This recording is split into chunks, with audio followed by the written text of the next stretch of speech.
शेखपुरा जिले के महूस थाना अध्यक्ष पर ई रिक्शा चालक ने बर्बरता पिटाई का आरोप लगाया।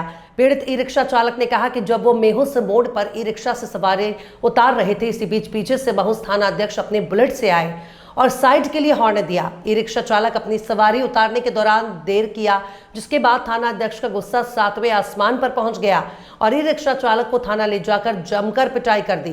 पीड़ित ने कहा कि इस दौरान दर्जनों बार हॉर्न की बात करते रहे, लेकिन थाना अध्यक्ष लाठी बरसाते रहे।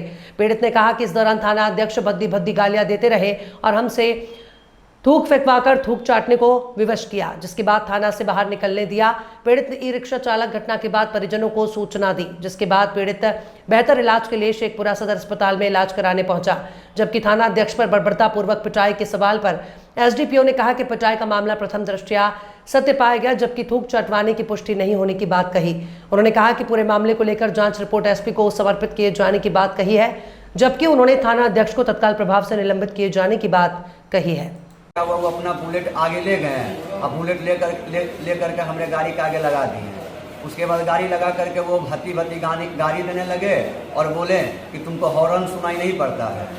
बस इतना ही क्या कि अपना पुलिसकर्मी को बुलाएं और थाना गाड़ी जो होता है वो गाड़ी को भी बुलाएं। उसके बाद उस गाड़ी को भी साइड करवा करके उसके बाद हमको गाड़ी पर से उतारे। उसके बाद लाठी डंडा जो भी होता पुलिसकर्मी से मांग करके उसके बाद वहीं पे हमको रोड पे ही मारने लगे।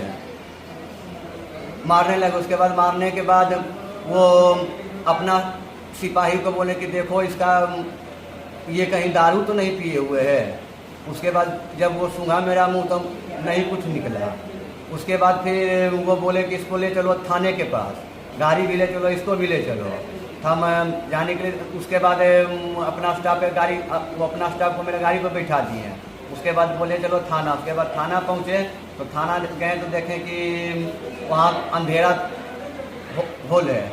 और उसके बाद गाड़ी पर से अपना उतरे। उसके बाद ड्राइवर जो रहता उसको बोले फिर से डंडा निकल के लाओ। वही डंडा निकाला और डंडा निकालने के बाद वो जो रहता है ड्राइवर वो मेरा हाथ पकड़ा। हाथ पकड़ने के बाद फिर वहाँ पर वो हमको मारने लगे, बेरहमी से मारने लगे। कितना भी उनको बोले कि सर हम नहीं देख पाए और जगह भी नहीं था, वही कारण हमको साइड नहीं दी है। उसके बाद फिर से वो मारने लगे। उसके बाद मारने के बाद जब मार लिए उसके बाद पूछे घर कहाँ? हम बोले सर मेरा घर मेहुस हुआ। जाति पूछे, बोले ब्राह्मण है। उसके बाद गाली देते हुए बोले कि ब्राह्मण को तो हम देखना नहीं चाहते, वो मेरा दुश्मन है। उसके बाद फिर दुश्मनी, उसके बाद फिर बोले कि ठीक है। उसके बाद फिर मारे वो, जैसे ब्राह्मण का नाम लिए उसके बाद फिर वही डंडा मार। उसके बाद मारने के बाद फिर ले गए और कुछ दूर आगे ले गए, जहाँ इंजोर था वहाँ लेकर गए। बोले गाली देते हुए बोले कि थूक भी हो, तो थूक नहीं निकल रहा तो भत्ती भत्ती गाड़ी देते हुए उसके बाद ज़बरदस्ती वो हमसे थूक निकलवाएँ।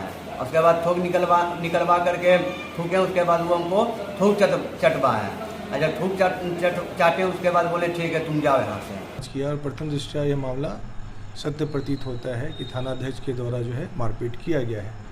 थानाध्यक्ष का कहना यह है कि वो जा रहे थे और सामने से वो ऑटो वाले भी जा रहे थे और उन्होंने शायद उनके साथ कुछ बदतमीजी किया था, लेकिन जिस तरीके से उन्होंने यह किया कृत्य वो कहीं से भी स्वीकार्य नहीं है, क्योंकि विधि के समक्ष हमेशा ऐसा प्रावधान है कि आपको कुछ भी करना है तो विधि के दायरे में, कानून के दायरे में रहकर ही काम करना है। कानून को हाथ में लेकर इस तरह से मार पिटाई जो है आप नहीं कर सकते हैं और मैं उनको दोषी मानता हूं और इसके लिए मैंने पुलिस अधीक्षक महोदय को अपना प्रतिवेदन समर्पित किया है। थूक भी चढ़वाने की बात है? हाँ, इसकी अभी पुष्टि नहीं हुई है। प्रथम दृष्टया जिस बात की पुष्टि हुई है जांच में वो यह है कि उनके साथ मारपीट हुआ है और थानाध्यक्ष का वर्जन है कि उसके साथ उस व्यक्ति अमुक लड़के ने बदतमीजी किया था। परंतु यदि ऐसा कुछ हुआ भी था तो थानाध्यक्ष को चाहिए था कि कानूनी तरीके से इस मामले का